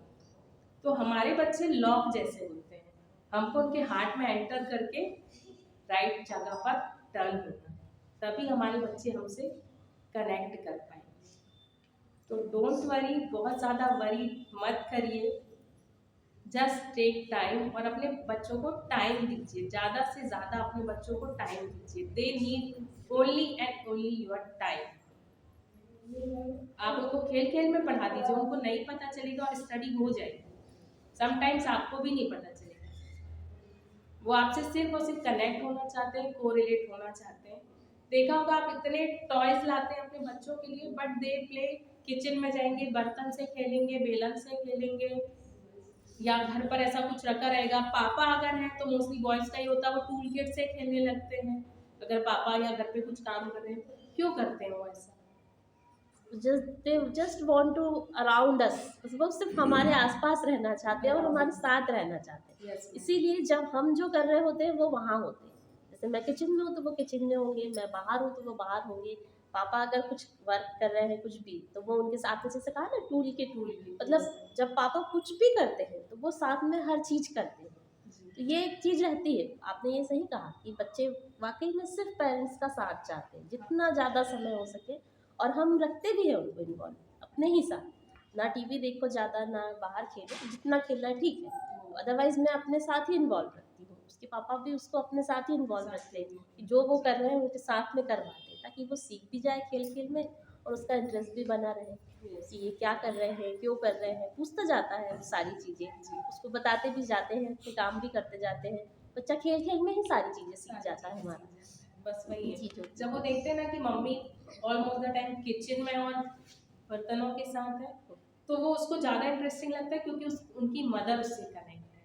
जब पापा का ऑडियंस होता है, पापा घर पे होते हैं, टूल किट कर रहे हैं, कुछ भी ऐसा कुछ काम कर रहे हैं, बच्चा वहाँ पर जाता है क्योंकि उसको लगता है कि पापा इनके साथ कनेक्टेड है, मैं अगर ये चीज़ें करूँगा तो मुझसे भी कनेक्टेड होंगे। ये चाइल्ड साइकोलॉजी होती है एक्चुअली। तो दे नीड योर टाइम, हमको उनको सिर्फ टाइम देना है, बाकी चीज़ें टाइम के साथ होती हैं। तो हमको चाइल्ड के लिए वरीड करने से पहले खुद के लिए वरीड होना पड़ेगा कि हम पेरेंट क्या अपने बच्चे को डिलीवर करना चाह रहे हैं, क्या उसको सिखाना चाह रहे हैं, क्योंकि बच्चा जितना बुक कॉपियों से सीखता है उससे ज़्यादा वो देख कर सीखता है। और ये होल लाइफ एक्चुअली चलता रहता है। हमने भी हमारे पेरेंट्स से बहुत सारी चीज़ें सीखी हैं। हमारा टाइम बहुत चेंज था, बट शायद हमारे पे लाइक छोटा सा एग्जांपल होता है, पूजा या नमाज जो भी आप करते हो, आप बोलते हो अपने बच्चे को डेली नहीं बैठो बैठो बैठो, बट एक टाइम के बाद वो खुद करने लगता है। आप मंदिर के सामने से निकलते हो, आप नहीं भी बोलोगे, समटाइम्स उसका हेड डाउन होने लगेगा। आप मस्जिद के सामने से निकलोगे, उनका हेड डाउन होने लगेगा। क्यों? आपने बोला कभी नहीं, जब भी यहाँ से निकल रहा है तुमको सर हेड डाउन, जब भी यहाँ से निकल हेड डाउन, नहीं बोला आपने, कभी नहीं बोला, बट वो देख के करने लगता है। तो ये छोटे छोटे जो इंसिडेंट्स होते हैं ना, हमको इन सब चीज़ों से समझना चाहिए कि हमारे बच्चे हमको देख कर सीखते हैं। अभी बहुत बड़ा कंप्लेन आता है, बहुत मोबाइल देखता है, मोस्ट ऑफ द टाइम यही कंप्लेन आता है, बहुत मोबाइल देखता है, इसका स्क्रीन टाइम बहुत ज़्यादा है। क्यों? कभी बच्चे ने हमको देखा बुक्स के साथ? नहीं देखा? नो। तो फिर वो कैसे देखेगा बुक्स? मेरा बेटा बिल्कुल मोबाइल छीता भी नहीं, अदरवाइज उसके पापा जब मोबाइल चलाते होते जैसे रात में सोने से पहले थोड़ी देर, तो मैं तो नहीं यूज़ करती, मैंने प्रेगनेंसी के टाइम से ही मोबाइल को दूर रखना चालू कर दी। तो ये नतीजा है कि वो मोबाइल छीता ही नहीं। इवन अगर जो सोते समय अगर पापा मोबाइल चला रहे तो वो मना कर देगा, पापा प्लीज़ मोबाइल बंद कर दो, मुझे नींद आ रही है।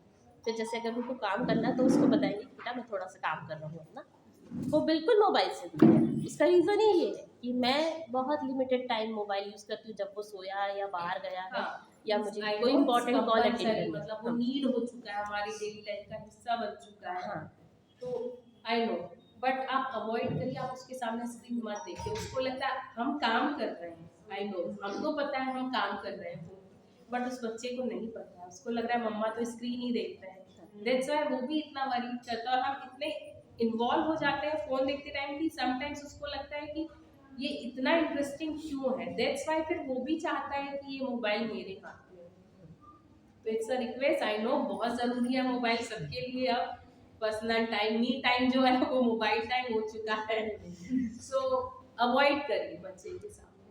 आप मोबाइल साइड रखना सीखेंगे, वो भी सीखेंगे। आप मोबाइल यूज़ करेंगे उसके सामने, भले काम के लिए यूज़ कर रहे हैं, वो भी इन्वॉल्व होगा, वो भी बोलेगा कि नहीं मुझे मोबाइल देखना। आफ्टर बर्थ उसको नहीं पता था कि ये मोबाइल है, ये इतना इंटरेस्टिंग होता है। उसको किसने इंट्रोड्यूस कराया? हम नहीं खा रहा है, कोको मेलन लगा दिया, नहीं खा रहा है, ये 90% के पेरेंट्स का है ये इशू, वो उसके हैबिट में आ गया। अब हम प्रेशराइज कर रहे हैं, हम वरीड कर रहे हैं, ये स्क्रीन देख रहा है, स्क्रीन देख रहा है, तो उसका मिस्टेक नहीं है। तो ये जो छोटे छोटे पॉइंट्स हैं, हमको इस पर काम करना होगा, तभी हम, आई नो सब आइडियल पेरेंट्स हैं, बेस्ट पेरेंट्स हैं, बट हम उनको और बेटर कर सकते हैं। My humble request to all कि जो छोटे छोटे चेंजेस हैं वो अपनी लाइफ में करिए, ताकि हमारा बच्चा और अच्छा ग्रोथ करे, या हम जो चाहते हैं आइडियल पेरेंट्स बनना। वैसे आइडियल पेरेंट्स जैसी कोई चीज़ होती ही नहीं है। Ideal parents it's a myth. आप अपने बच्चे के लिए बेस्ट हैं, तभी भगवान ने उसको आपके फैमिली में दिया।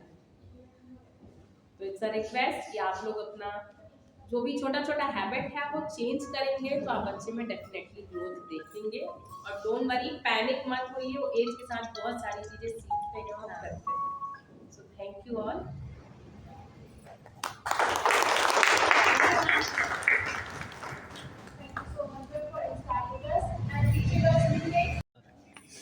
आज जो हमने पेरेंट ओरिएंटेशन प्रोग्राम ऑर्गेनाइज किया था, क्योंकि बहुत सारे पेरेंट्स को ये डाउट्स रहते हैं कि हम पेरेंटिंग सही कर रहे हैं नहीं कर रहे हैं, क्या करिकुलम चल रहा है, बच्चा कैसे पढ़ रहा है, कैसे उसको पढ़ाना चाहिए।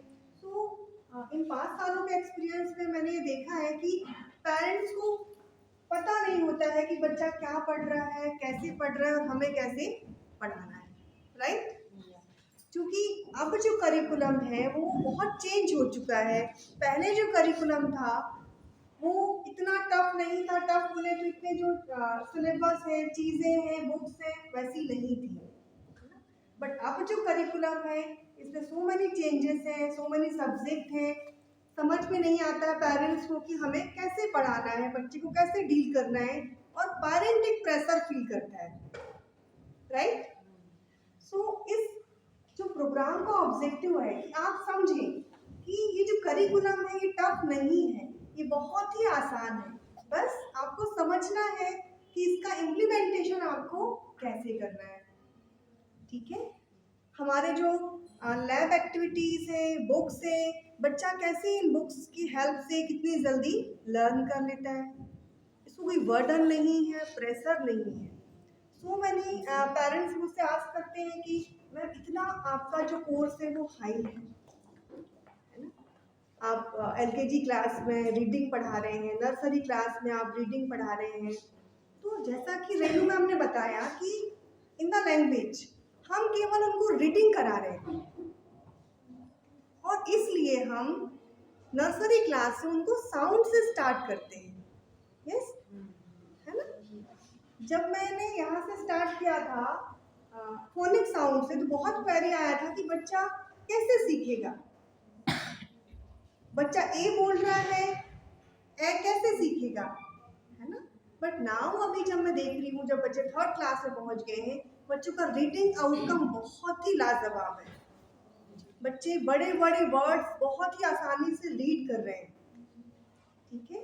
तो इसको बर्डन फील नहीं करना है, और इसको आसानी से हम कैसे समझा सके, इसके लिए केवल यही करना है कि आपको अपने बच्चे की लाइफ में, ठीक है, अभी बात कैसे होगा, सर कैसे होगा, तो आई थिंक आपके वो डाउट्स क्लियर हुए होंगे, वो है ना। उसके बाद रेणु मैम ने आपको गाइड किया कि कैसे हमारा करिकुलम है, कैसे बच्चा सीखता है, कैसे बच्चा ग्रोथ करता है। उसके बाद मेघा मैम ने आपको सिखाया कि पेरेंटिंग भी कितना इम्पोर्टेंट पार्ट होता है एक बच्चे की लाइफ में। अगर आप अच्छी पेरेंटिंग कर रहे हैं तो ऑटोमेटिकली बच्चा डेवलप होगा।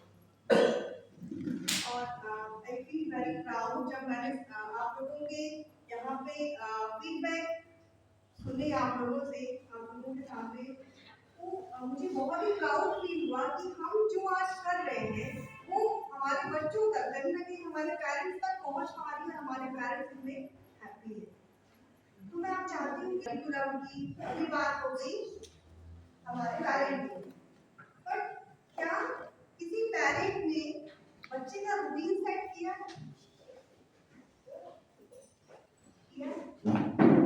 किस पेरेंट्स ने अपने बच्चे का रूटीन सेट किया?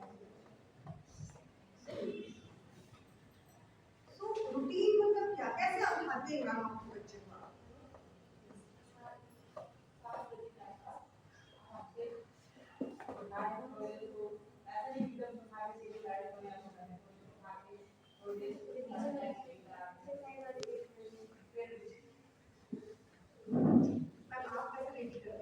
स्टार्टिंग आप कैसे करते हैं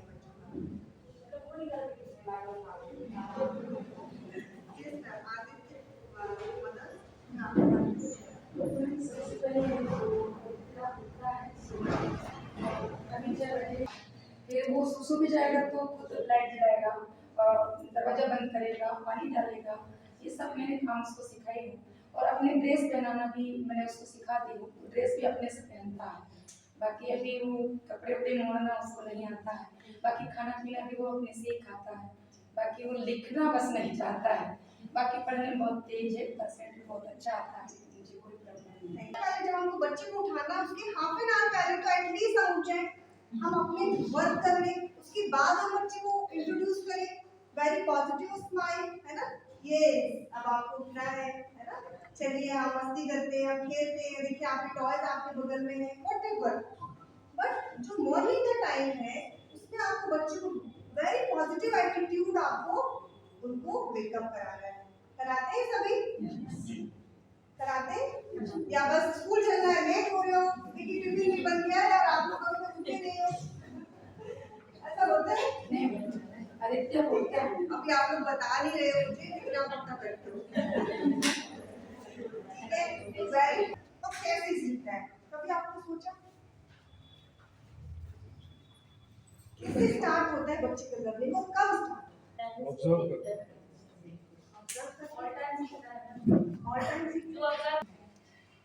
बच्चा जो ऑब्जर्व करता है वो सीखता है। इनफैक्ट जब बच्चा घर में आता है तब से वो स्टार्ट कर देता है लर्निंग। ठीक है, और जब बच्चा 1 मंथ का होता है हमें लगता है ये सुन नहीं रहा है, ये समझ नहीं रहा है, और हम उस पर ध्यान नहीं देते। बट हर एक चीज को एब्जॉर्ब करना, उसका सराउंडिंग, उसकी चीजें, आपका कम्युनिकेशन, आपका वे ऑफ टॉकिंग, है ना, इमोशंस फील कर रहे हो, है ना। फिर धीरे धीरे जब वो बड़ा होता है तो इमोशंस को एक्सप्रेस करना स्टार्ट करता है। ठीक है, तो आप समझिए कि आपका बच्चा स्टार्टिंग से न्यू बॉर्न बेबी था, 1 वीक का था, तब से वो सीख रहा है। ठीक है, एग्री? और कैसे सीख रहा है? कैसे सीख रहा है? कैसे सीख रहा है? देखकर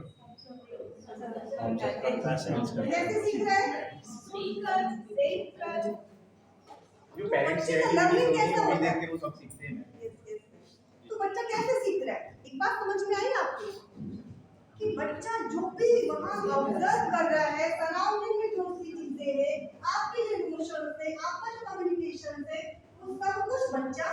ये बात समझ में आई कि केवल स्कूल में बच्चा नहीं।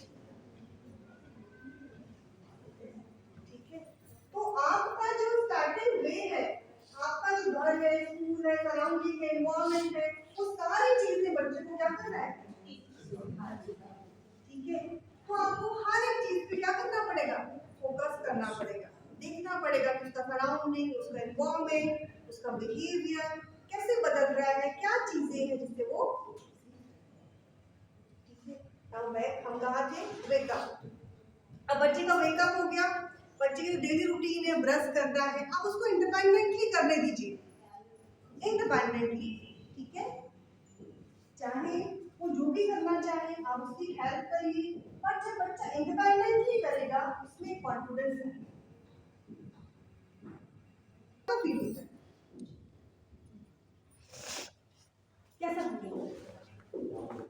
नर्वस फील होता है, बहुत नर्वस फील होता है ना कि यार हम क्या करें, हम अपने काम तो एटलीस्ट कर पाए, हम ब्रेकअप कर पाए, हम चाय पी पाए, हम ब्रश कर पाए, हम खाना खा पाए, अपने काम तो हम खुद करें। और कभी आपने फील किया है जब आपको कोई दूसरा खाना खिलाता है तो क्या आपका पेट भरता है, सेटिस्फेक्शन मिलता है? तो फिर बच्चे को आप क्यों नहीं करने देते? ठीक है, आज से आप सभी को मुझे प्रॉमिस करना है कि आज से आप अपने बच्चे के हर काम खुद से करें। गिरने दो, थोड़ा गिरेगा, उठेगा, लगेगा, डर्टी होंगे उससे क्लॉथ्स, गीले हो जाएंगे, होने दो। ब्रश क्यों नहीं करेंगे? गीले हो जाएंगे, इतनी ठंड है, उसके हाथ गीले हो जाएंगे, उसके कपड़े गीले हो जाएंगे, फिर हम चेंज करने पड़ेंगे, हमारे काम बढ़ जाएंगे। ऐसा ही होता है, ऐसा ही होता है ना। चलो हम खुद ही करा देते हैं।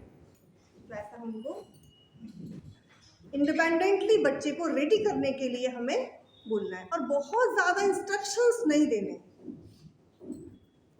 ठीक है, हमें काम बोलना है और वेट करना है कि बच्चा क्या कर रहा है, क्या करना चाहता है, उसका ब्रेन कैसे वर्क कर रहा है। हमें वेट करना है, चाहे वो अच्छा काम करे या ना करे। कई बार हम क्या करते हैं कि हमने बच्चे को बोला कि बच्चा बोल टू पेरेंट कि आप उसको इंडिपेंडेंटली वर्क करने दीजिए, थोड़ी मेहनत लगेगी स्टार्टिंग में, होने दीजिए, बट उसको इंडिपेंडेंटली वर्क करने दीजिए। उसके बाद आता है उसका रेडी होना, कि स्कूल के लिए हम क्या करना है, उसको रेडी कर रहे हैं, उसके लिए भी आप उसको यूनिफॉर्म प्रोवाइड करिए, बच्चा एबल है, बच्चा वियर करे और रेडी हो, आप उसकी हेल्प करिए, बट इंडिपेंडेंट जितना वो कर पा रहा है उतना वो। ठीक है, उसके बाद आता है कि हमको बुक्स अरेंज करनी है, बैग अरेंज करना है, तो कौन करता है? सारे पेरेंट्स करते हैं या बच्चे करते हैं?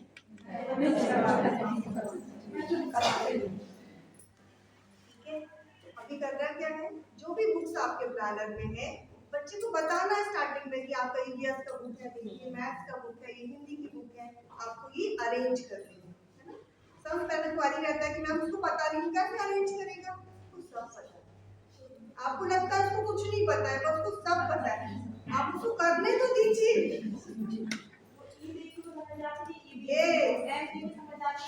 ठीक है, तो थोड़ा सा पेरेंटिंग में हमें ये चेंज करना है कि बच्चे को करने दीजिए, उसको मौका दीजिए, तभी तो वो डेवलप होगा। कई बार जैसे वो कुछ गलत बुक से आते हैं या कोई कॉपी छोड़ देते हैं, फिर घर में जाके मुझसे मम्मा तो मैं बुक कॉपी नहीं ले गई, बोलती हूँ आपकी गलती, मेरी गलती, मैंने आपको बताया था वो आप करना चाहिए।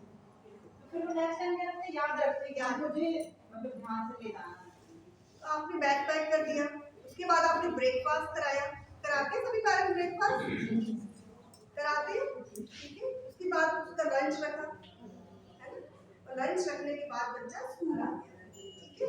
स्कूल में आपने क्या किया, उसको बाय किया, थोड़ा पैम्पर किया, ऐसे करना, ये करना, वो करना, बच्चा फिर स्कूल आ गया। अब मतलब स्कूल से घर जाता है, एक नई जर्नी स्टार्ट होती है स्टार्ट। तो बच्चे को पेरेंट कैसे एक्सेप्ट करते हैं? सबसे पहले क्वेश्चन क्या रहता है वहाँ?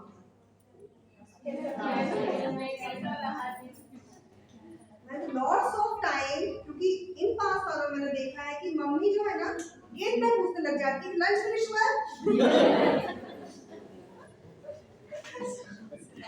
लिटरली मैं आपसे वही बातें डिस्कस कर रही हूँ जो मैंने फील किया है, और मैं चाहती हूँ कि मैं आपको बताऊँ, ठीक है।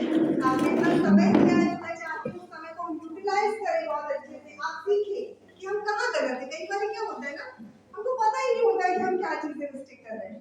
हर एक माँ, हर एक पिता अपने बच्चों के लिए अच्छा ही चाहता है ना, पर कहीं कहीं कुछ चीजें होती हैं जो मिस कर जाती हैं, ठीक है। बात किया या नहीं किया, ये आपका उनसे कन्वर्सेशन होना चाहिए, तभी तो आपका बॉन्डिंग बन, ठीक है। क्योंकि स्टार्टिंग आपने कैसे शुरुआत करी, लंच फिनिश हुआ कि नहीं, और आपने बोला, उसने बोला नहीं, तो फिर मम्मा का एक्सप्रेशन खराब हो जाते हैं और बच्चा फिर चिड़चिड़ा हो जाता है। अब बच्चे ने लंच फिनिश किया या नहीं किया, आप उसको अभी तो कुछ कर नहीं सकते, कर सकते हैं क्या? दैट टाइम नहीं कर सकते हैं, तो आपको वो चीजें नहीं पूछनी, आपको वेरी पॉजिटिव वे उसको पूछना है स्कूल में क्या हुआ, कैसे हुआ, आपने कैसे अपना दिन बिताया, आपने एंजॉय किया, ठीक है। उसके बाद उसका लंच जो है वो कराना है। जैसे कि डॉक्टर सर ने बोला कि हमको न्यूट्रिशन बैलेंस करना है, ध्यान रखें कि बच्चे को न्यूट्रिशन डाइट मिले। सुबह आप ऐसा दें, आपने जो भी दिया था, दोपहर में आप ऐसा दें कि बच्चा एक अच्छा हेल्दी लंच करे, ठीक है। उसके बाद बच्चे को 1 आवर जो है फ्री, या तो रेस्ट कर ले बच्चा, या तो प्ले कर ले, वो जो चाहता है वो कर सकता है। उसके बाद उसका एक स्टडी टाइम होना चाहिए। क्या होना चाहिए? Study time. एक बात मुझे याद आ गई कि बच्चे के प्ले करने के बाद उसको 1 आवर आप रिवाइज कराएं जो हमारे स्कूल में आज परफॉर्म किया गया है। क्योंकि व्हाट्सएप ग्रुप में आपको सारे कम्युनिकेशन जाते हैं कि आज क्या लर्निंग हुई है ना।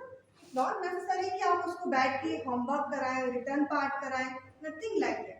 आप केवल उसको रिवाइज कराएं कि हाँ अच्छा वाओ आज आपने एनिमल्स के बारे में पढ़ा था, अच्छा वाओ आज आपने एडिशन पढ़ा था, मुझे भी एडिशन बनता, चलो हम मिलके करते हैं, है ना। आपके घर में एक बोर्ड होना चाहिए, ब्लैक बोर्ड होना चाहिए, जिसमें वो राइटिंग प्रैक्टिस करें, कुछ चार्ट्स होने चाहिए जिसको आसानी से इन्वायरमेंट ऐसा क्रिएट करें कि आसानी से वो पढ़ पाए, उन चीज़ों को देख पाए, है ना।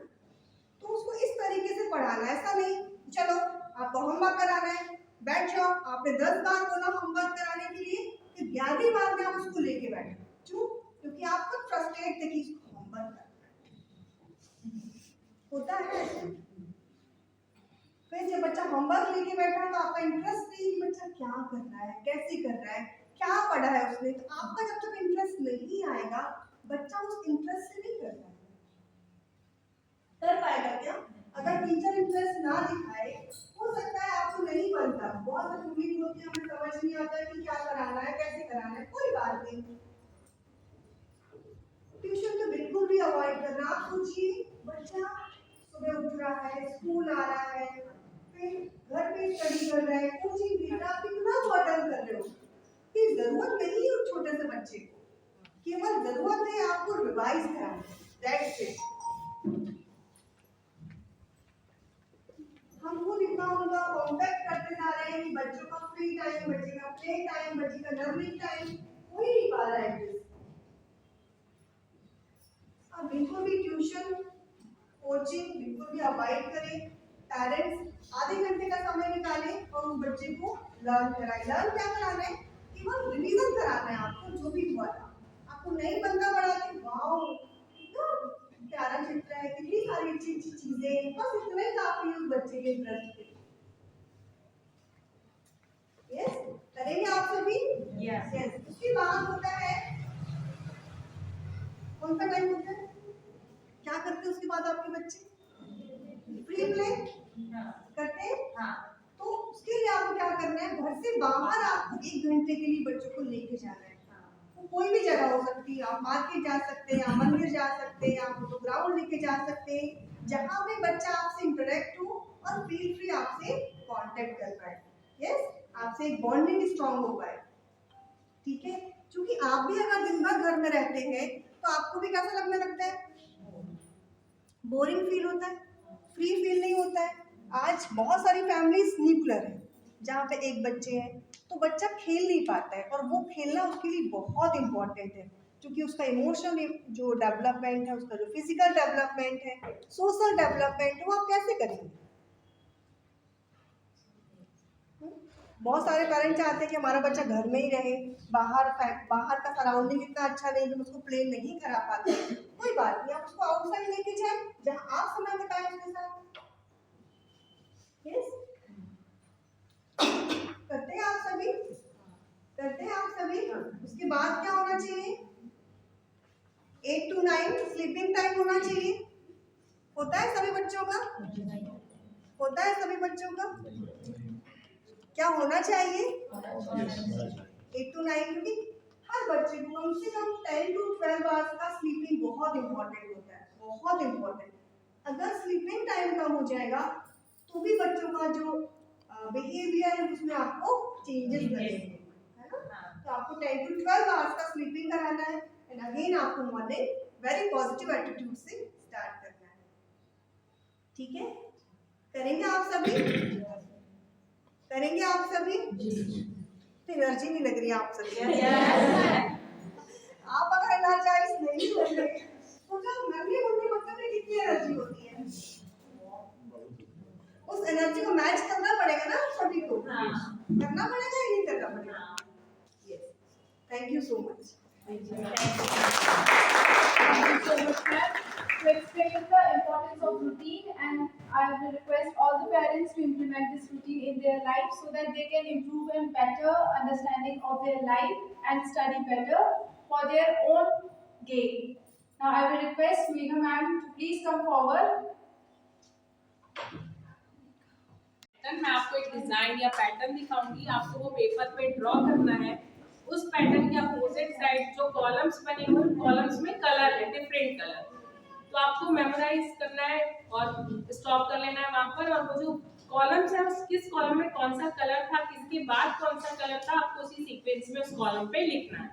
कलर की नहीं लिखना है, लाइक जैसे ग्रीन है, फिर उसके बाद रेड कॉलम था, फिर येलो कॉलम था, तो आपको उस कॉलम पे नेमिंग करना है। Okay, ready? Ready? Yes. So this is the pattern. ठीक है, ये पैटर्न आपको ड्रॉ करना है। ओके, एक बार देख लीजिए, आप पैटर्न अभी ड्रॉ ही करना है, ठीक है। और now this is the colour, ठीक है, ये कलर आपको उस पे पैटर्न पे लिखना है। रेडी? इसका नो चीटिंग अलाउ। किसी ने फोन वगैरह तो नहीं रखा? एग्जाम में फोन अलाउ नहीं होता है। आपको कलर लिखते हैं, किस कलर के पास कौन सा कलर।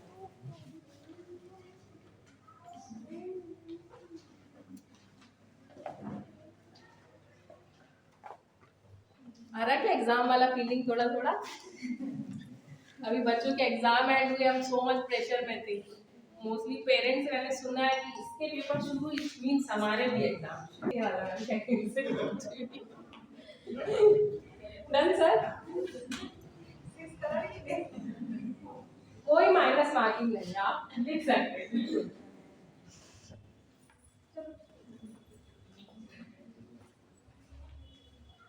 बस जिनका ब्लैंक होगा उनको एक सॉन्ग सुनाना पड़ेगा। प्रैक्टिस का पनिशमेंट।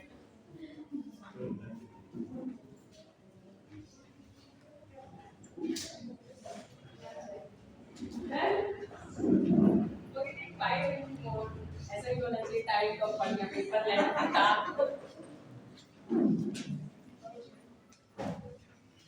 ज्यादा टफ सिलेबस आ गया सर।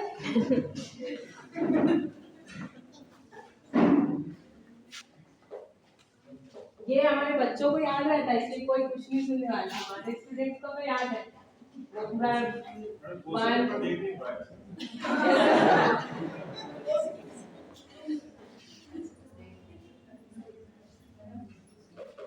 एक बार और शो कर क्या लाठी करेक्ट कर दीजिएगा। चलो शो करो एक बार आप बताइए किसको वापस से एक ही वोट आया सप्लीमेंट्री। Done okay. सब बिना चीटिंग किए सब अपना करेक्ट और प्रॉब्लम बता देंगे या फिर वन बाय वन चेक करेंगे? बता देंगे। Okay firstly we check pattern. Pattern ठीक है, किसका रॉन्ग हुआ? मैम एक बार थोड़ा सा रैंडम चेक करिए, जिसका रॉन्ग है वो उसको सॉन्ग वगैरह कुछ तो भी चेंज करना पड़ेगा। पैटर्न करेक्ट है? किसी ने बोला भी नहीं ना एग्जामिनर से कि मैम थोड़ा पार्टी वार्टी दे देंगे, चीटिंग करा देंगे, इसलिए एग्जामिनर ने भी कोई चीटिंग नहीं कराई। पैटर्न करें? Yes almost. Now its colour. Yellow, orange, red, yellow, blue, green, सही है। सही है। पास हो गए ऐसे पास हो गए। जो सीक्वेंस है ग्रीन और ब्लू असल में एक साइड चेंज हो गई। Yes sir. नहीं ये वाले इंटरचेंज हो गए, ब्लू और रेड। Yes sir. ब्लू और रेड। यस सर, ये रेड और ऑरेंज था एक साइड में, ब्लू और ग्रीन था। Yes ma'am. कंपैरिजन में बट हमने देखा और फिर हम कंफ्यूज हो गए। लाइक ओटीपी जैसे मैम ने आपको लास्ट में बताया था, इसका शॉर्ट टर्म मेमोरी हमने देखा और हम भूल गए जल्दी से। तो बहुत सारी चीजें बच्चों के साथ भी ऐसी होती है जो उनकी शॉर्ट टर्म मेमोरी में जाती है उनको भूल जाते हैं। बट बेसिक इसलिए कि हमको उनको वो चीजें सिखानी है जो उनकी लॉन्ग टर्म। स्टार्ट किया था फर्स्ट पीओपी एंड आज हमने किया है ये पीओपी की। आफ्टर 5 इयर्स हम ये पीओपी कर रहे हैं। फ्रॉम द टुडे ऑनवर्ड्स हम एवरी ईयर पीओपी करेंगे। एवरी ईयर पीओपी मींस कि पेरेंट ओरिएंटेशन प्रोग्राम में आपके जो भी डाउट्स हैं आप वो सॉर्ट आउट कर सकते हैं। उसके अलावा भी आप अपने टीचर से जो डाउट्स हैं वो सॉर्ट आउट कर सकते हैं और एनी टाइम आप प्रिंसिपल से हमसे कभी भी जो भी डाउट्स हैं regarding parenting, regarding learning, regarding CW, HW, what's going with the curriculum, जो भी प्रॉब्लम्स हैं आप एनी टाइम कभी भी उसको सॉर्ट आउट कर सकते हैं। बिकॉज ऑफ दैट स्कूल और पेरेंट का एक जो बॉन्डिंग है that is the development of the child. तो आपका, आपके टीचर का, आपके प्रिंसिपल का, स्कूल का एक स्ट्रॉन्ग बॉन्डिंग होना चाहिए चाइल्ड्स के डेवलपमेंट्स के लिए। क्योंकि कभी कभी समटाइम्स होता है कि हम कोई चीजें छोड़ देते हैं, ठीक है, कि सर्टेन टाइम्स हमें कोई डाउट्स आया, वो डाउट्स हम चौरसिया सर जो अभी हमारे पास मॉर्निंग में थे बट इज नॉट अवेलेबल, तो जो भी उन्होंने डाउट्स क्लियर किए, I would like special thanks to Renu ma'am, आपने इतना समय दिया। मार्च में आने वाला बट मार्च में उधर क्या है कि हमारा जो एग्जामिनेशन टाइम है, फाइनल ईयर्स पे एग्जाम्स रहता है, तो आई सपोर्ट गिव कि मैम आप अभी आइएगा, तो मैम ने अभी समय दिया, तो very special thanks to Renu ma'am and creative team. And I would like to thanks principal ma'am, जो प्रिंसिपल मैम ने रूटीन समय बताया है, जो भी हमें चाइल्ड डेवलपमेंट्स को लेके हमारे घर पे जो कुछ सर्टेन चेंजेस हमें करना चाहिए वो। तो thank you so much. much. Thank you so much. Sir, I would like to invite sarpanch sir, please sir आइए. सर बेसिकली हमारे पेरेंट्स हैं. आइए सर.